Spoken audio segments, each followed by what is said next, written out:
What kind of leader do you want to be? One that says, you've been late 3 times this week. If it happens again, I'm going to have to give you a formal warning. Or one that says, you've been late 3 times this week. Are you okay? I'm worried about you. If you chose the first, A, you're wrong, and B, stick around.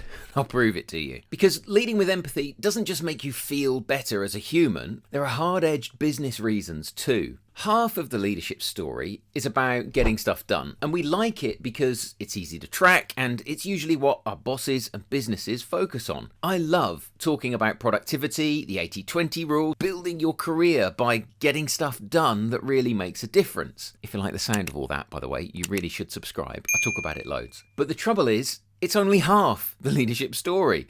The other half, the way that we get stuff done, is working with people. So while we think about priorities, productivity, and performance indicators on one side, we have to think about communication, relationships, and engagement on the other side. And all of those things start with empathy.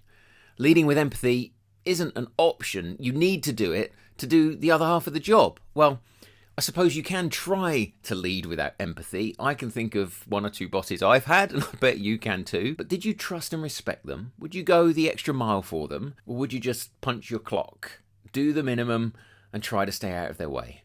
I mean, we could go to ChatGPT and ask, why is leading with empathy important? And it'll pour out loads of answers. And most of it boils down to, it's nice to be nice. Leading with empathy builds trust, good relationships, and make the workplace feel more human and just nicer. But there are surprising answers in there too. Research published in proper places like the Harvard Business Review shows that teams led with empathy make better decisions and get better results than those whose managers focus on metrics and KPIs. So you have a choice, and leading with empathy is the right one. Start now in your next one-to-one conversation. Use the 4 questions I cover in this video to listen, understand, and empathize with your people. I'll see you over there.